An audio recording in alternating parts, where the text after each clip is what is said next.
ማለት ነው በሞት ትገላገለዋለህ ሞት መድኃኒት ነው ታውቃለህ አይደል ሞት መድኃኒት ነው ሞት መድኃኒት ነው እንዴት ይኸውልህ ህይወት ለህይወት ፈተና ሞት ነው መድኃኒቱ ግን መልካም ከሰራ መልካም ስራ የሞት መድኃኒት ነው ሞት ደግሞ መልካም ስራ ካለ ለህይወት ፈተና መድኃኒት ነው ኦኬ ምንም ነገር አላጣህም ቢባል በሞት ትገላገለዋለህ ጀሃነምን በሞት አትገላገለው ቀብርን ፈተና በሞት አትገላገለው ዘላለማዊ የሆነ የጀነት ህይወት በመልካም ስራ ትወጣዋለህ ዱንያ ላይ የፈለገ ነገር ብታጣ አላህ Subhanahu Wa Ta'ala ረሱል አለይሂ ሰላቱ ወሰለም ጀነት ውስጥ አንድ ጊዜ አስገብቶ ያወጣዋል አሉ ያ አላህ አንድ ጊዜ እንደዚህ ዝም ብሎ ነክሮ فيغمسه غمسة አንድ ጊዜ ነክሮ ያወጣውና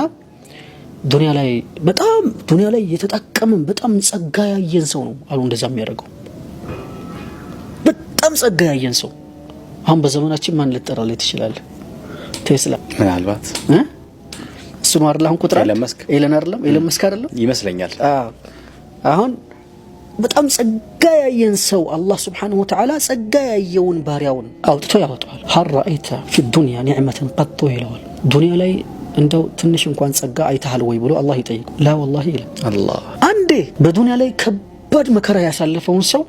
አላህ Subhanahu Wa Ta'ala ጀሃነም ውስጥ አንዴ ነክሮ ያወጣዋል ዱንያ ላይ መከራን አይተሃል ወይ ብሎ ይጠይቀዋል አላህ ትንሽ መከራ አይተሃል ወይ ይለዋል والله لا يهم ይላል ያ አላህ ስለዚህ ዱንያ ላይ የምታሳልፈው መከራ ከአኺራ መከራ አይበልጥም ከጀሃነም መከራ አይበልጥም ከጀሃነም ፈተና አይበልጥም ዱንያ ላይ የምታሳልፈው ጸጋ መንደላቀቅ መንበሻበሽ ምናምን ከጀነት ኒዕማ አይበልጥ ፈርደውስ ላይ ሆነው ሰዎች ደረጃ አላቸው አሉ على منابر من لؤلؤ ከሉል የተሰሩ ወንበሮች አሉ ነቢያቶች አንቢያዎች የሚቀመጡበት ከሉል የተሰሩ ወንበሮች ላይ የሚቀመጡ ሰዎች አሉ ጀነት ውስጥ ከዛ ደግሞ ከወርቅ የተሰሩ ዙፋኖች ላይ የሚቀመጡ አሉ ከዛ ከብር የተሰሩ ዙፋኖች አሉ ከጀነት ብር የተሰሩ ዙፋኖች ላይ ማዕድን ከዛ ላይ የሚቀመጡ አሉ ከነሐስ የተሰሩ ዙፋኖች ላይ የሚቀመጡ አሉ ከዛ ቀጥሎ ደግሞ የጀነት ጨፌ ላይ ከእንጨት የተሰሩ ዙፋን ላይ የሚቀመጡ አሉ ቀጥሎ ከየጀነት ጨፌ ላይ የሚቀመጡ አሉ ቀጥሎ ደግሞ የጀነት አፈር ላይ የሚቀመጡ ሰዎች አሉ ይሄ ዱንያ ላይ በሚኖርህ መልካም ስራ ልክ ነው ይሄን ስታስብ አኺራን ስታስብ ጀነትን ስታስብ የዱንያን ፈተና ሁሉ ተረሳዋለህ ዱንያ ላይ ያለው ሁለት ረካዓ አላህ አንድ ሙእሚን እኛ አሁን የምናስበው ስለ ሳይንሱ አውርተን ስለጨረስን ብዬ ነው የምናስበው ስለ አኺራው ነው የምናወራው ስለ አንድ ሙስሊም በአላህ ስለሚያምንና በአላህ ስለሚያምን ስለ አንድ ሙእሚን ሰው ያወራን ነው ያለነው ያን ካወራን ስለ አኺራ ነው የምናወራው ሌላ ምንም አይነት እንትን የለንም ስለዚህ አንድ ሰው ዱንያ ላይ ሁለት ረካዓ ሳይሰግድ ለቀራት አለው ጀነት ላይ ይቆጫል እንظر كيف فضلنا بعضهم على بعض ዱንያ ላይ እንዴት አድርገን በኢኮኖሚ እንዳበላለጥናቸው ተመልከት ይላል አላህ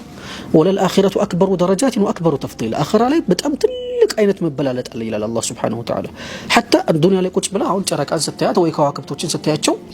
ላይ ናቸው አይደል እንደዛ ታያቸዋለህ ማለት ነው እርቀቱ ማለት ነው